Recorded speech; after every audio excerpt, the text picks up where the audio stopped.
I'm every woman. Nope, that's wrong. Wait a minute. Hold up. Scratch that.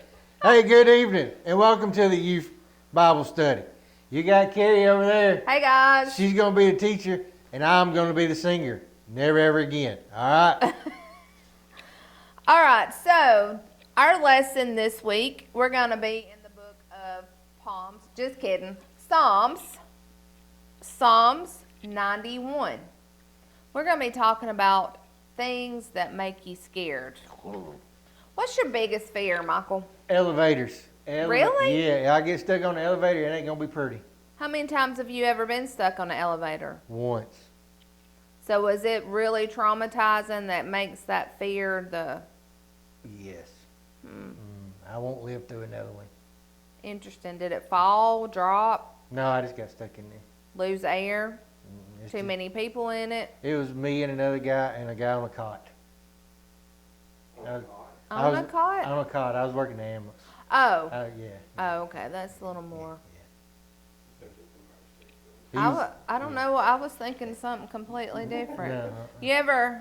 I recall one time on the elevator. Do you remember Gatlinburg elevator? That was not me. Not me. You sure? Positive. You sure? I'm positive. That was a terrible It fear. was horrible. They had a sewer leak. It leaked out something, all right. Something leaked out. All right. So, biggest fear.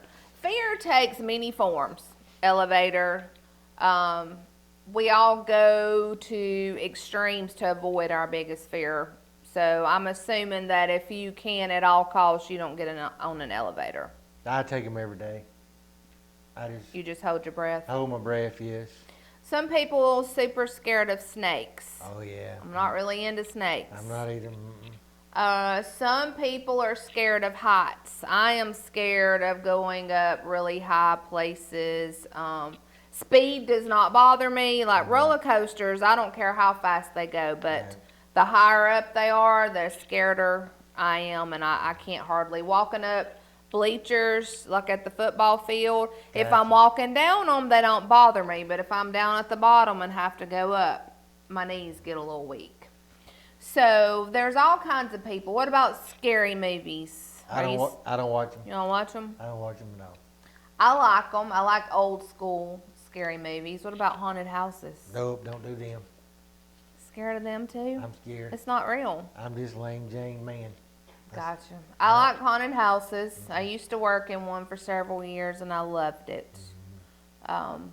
So some people, as you can tell, all have different fears. There is a chemical that gets released in your brain sometimes. Do you know what it's called when you get scared? Adrenaline. Close. Dopamine. Ah, the old dopamine. Old yeah. dopamine. Yes, it was one of the two. You'll get an exhilaration. Skydiving. Jim Nolan, our friend, skydiving extraordinaire from Vacation Bible School, he gets a rush. He does. He loves it. He loves to skydive. He does. And he gets that dopamine going and he gets that rush. So some people, they say that rush happens, they experience it when they're do things that's scary. They like it. I like it. I'm not really into being scared, but what looms before us may or may not be a legitimate concern, but the fear we feel is real. The fear, I have no fear of elevators. You have fear of elevators. You may like going up as high as you can. It's okay, yeah. I can't go to the very top of the bleachers. Now, I love an airplane. I love riding on an airplane, so there's something weird about that. Yeah, it's up there. Something's wrong. But our lesson is going to be about fear and the fact that God is going to take care of us no matter what we face. So if you'll read Psalms 91, 1 through 6, we will go into those verses a little bit. The one who lives under the protection of the Most High dwells in the shadow of the Almighty. I will say concerning the Lord, who is my refuge and my fortress, my God in whom I trust. He himself will rescue you from the bird trap, from the destructive plague. He will cover you with his feathers. You will take refuge under his wings. His faithfulness will be a protective shield. You will not fear the terror of the night, the arrow that flies by day, the plague that stalks in darkness, or the pestilence that ravages at noon. All right, so our lesson says we don't know who wrote this psalm. So the author of this is unknown. And we don't exactly know what he is faced here and there. It doesn't really tell us what's going on. We don't know the threats. But apparently he was not afraid because he had a strong trust in God. The trust was grounded in the character of God. And the psalmist used 3 different names for God to reflect his character. In one of the parts of the verses, it calls God the Most High. The Hebrew word for that is El Elyon. Big word, El Elyon. This word captures the absolute supremacy of God. Then he uses the word Almighty. Do you know the Hebrew word for that? I can't pronounce it, but it's right there on the piece of paper. Yeah, it's El Shaddai. El Shaddai. There you go. Yeah. I knew you was smart. I know. Carrie Beth said some other stuff, but I knew she was It's wrong. all true. El Shaddai is the power of God. Nothing is too big or beyond his ability. And then the word for the Lord is Yahweh. This is the name by which God revealed himself to Moses and the children of Israel, and is usually translated, I am. So the psalmist not only acknowledged God's greatness and power, but he also called on God using his covenant name. Yahweh is the name that God referred to himself when the plagues and with Egypt and all the plagues that we face. We simply need to trust him regardless of what we face. He is with us. So what's some things that tempt you to be afraid? Satan would be the number one that tempts me to be afraid. Okay. He puts fear in me. So. Anything else? No, not really. As an adult, I'm sure as an adult versus as you young adults, there's some differences being afraid. I know I've talked with Jada. She is excited that she's a senior, that she's going to be graduating, but there's a little bit of fear into the unknown and what's going to happen. Yeah. And that's understandable. As an adult, I have fear, and I try not to let it get to me simply because this word right here tells me to fear not. Right. But when I think about the future and what's going on, normally the beginning of a new year is excitement. But there's something about, there's part of me that's like, let's get rid of 2020. Bye, let's go. But what does 2021 hold? We don't know. This time last year, what was it like? We were getting ready to have fun and go on a youth retreat and go to Gatlinburg that we've been going, and we were getting ready to go to Utah. We had those planned. We had that trip planned, and look how everything changed. But on the backside of this year, look at what God has allowed us to do. We're doing things that our Sunday school lessons from everybody throughout the church this time last year, you didn't hear them unless you came. Now you can listen to them. Maybe somebody is listening to us right now. Maybe so. Where do people often turn when they're afraid? A lot of people turn to their friends. Hey, this is going on. I need some help. And a lot of people, they turn to that WebMD. Don't ever do that. The Google. The Do Yahoo. not Google your symptoms. They do that. They turn to those right there. I have been to WebMD several times and was not sure how I was still living with the symptoms I was having. It told me to cut both my feet off and I'd be okay. I've been there. I know. I've been there. So we turned to, the youth turned maybe to their parents. Their parents turned to their parents and stuff like that. Sometimes that question thought to me, sometimes people turn to substances or other things when they're afraid and to try to drown and hide That is the correct. fear and stuff that's going on, which is not a good thing. All right, Psalms 91, 9 through 13. Because you have made the Lord my refuge, the Most High, your dwelling place, no harm will come to you, no plague will come near your tent, for he will give his angels orders concerning you, to protect you in all your ways. They will support you with their hands, that you will not strike your foot against a stone. You will tread on the lion and the cobra. You will trample the young lion and the serpent. Ew, there's some snakes again. There is snakes and And lions. it's cobra. I don't know about stepping on the cobra. I killed one in my backyard one time. A cobra? Mm-hmm. About this long, black cobra. With its head that fans out? It did. It did when I got it with a shovel. It fanned out. Ah, there. I gotcha. I Yeah. was like, Yeah. I don't think cobras are native to Heflin. They all in my backyard. Not in Heflin, but my backyard. Just in your backyard. just I in- got you. yeah, I got you. It makes sense. All right. So, just as we trust God's power when fear rises up, we can also trust His protection. These verses in here that the psalmist is talking about is giving us examples about trust, of how the children of Israel were to trust Him in the book of Exodus. Remember all the plagues. We got all these plagues that were happening. As plague after plague devastated the Egyptians, the Israelites rested safely in their home. For example, when God rained down hail that destroyed everything in the fields, the Israelites were not harmed. We've got the 10th and final plague, when the death of all the firstborn males happened. Death visited every home in Egypt except for whose?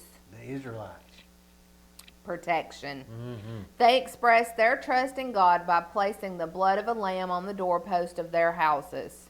God had told them what to do and that He was going to protect them. They did it and they were protected.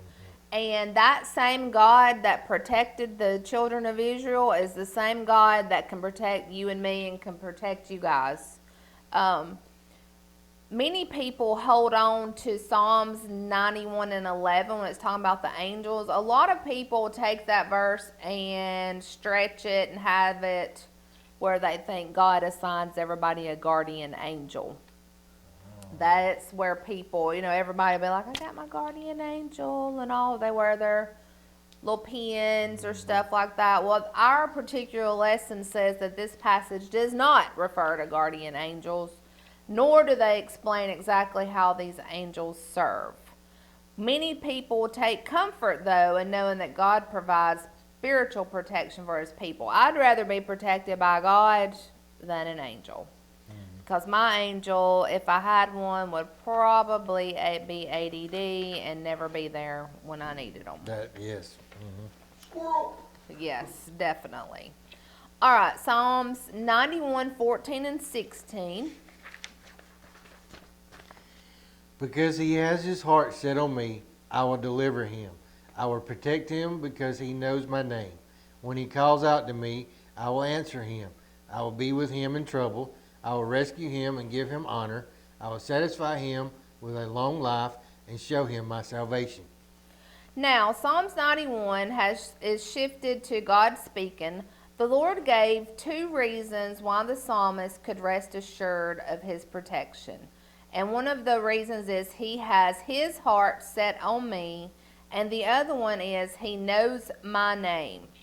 God knows my name. He knows your name. He knows your name out there. The Bible says that God knows the number of hairs on our head, which is a miracle on me because my hair falls out like crazy. So I don't really know how He keeps up with that, but I believe the word that He knows me. And so knowing God is more than being aware of His name. I know God, but what does that truly mean? If you don't know Him, then you don't really have a relationship with Him. You don't. Some try to use God's name as if it offers some sort of magical protection, as if saying, in Jesus' name could make things happen just by saying that. And that's not how it works, because Jesus said in Matthew 7:21, not everyone who says to me, Lord, Lord, will enter the kingdom of heaven, but only the one who does the will of my Father in heaven. God is not something that we manipulate. God's not meant to be manipulated. You've got to have a relationship with him. Here's a question, though. Okay. What if we don't get rescued? We go to hell. If we don't have that relationship, then that's what happens. It is. So we have that relationship. I have that relationship. You have that relationship. Something bad is going on in our life, and we have fear. What if God doesn't help us? What if God doesn't rescue us from that situation?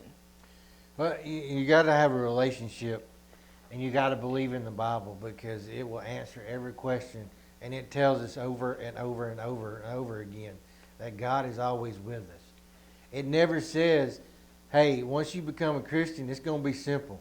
You're not going to have problems. You're not going to deal with this. You're not going to deal with that. We have to have faith. We have to have hope that he's there with us, and we're going to make it to the other side. Exactly. Never said it was going to be easy. Did not. There is nowhere in the Bible that ever said it was going to be easy. Was it easy for Jesus? No, it was not easy for Jesus. When he was here on earth, when God come down and dwelled among us, was it easy for him? No, it never was. No. And so things are going to happen. We may be praying that a loved one is healed and doesn't die, and sometimes healing comes through death. That's not how we want it, but sometimes that's how it happens. Sometimes people lose their jobs, especially in today's times. You never know. And there's sometimes you have to face cruelty at school. It's not what you want, but I always think of Job. Good old Job. Look at what he went through in the Bible. He lost everything.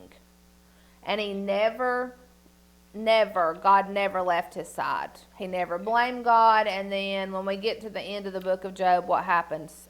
Everything's restored. Blessed with everything. Blessed with everything. So God doesn't tell us how or when he will rescue us from what we face. He only assures us that he will deliver. When we face difficult circumstances, we can take comfort in the fact that Jesus also went through difficult things and he understands us.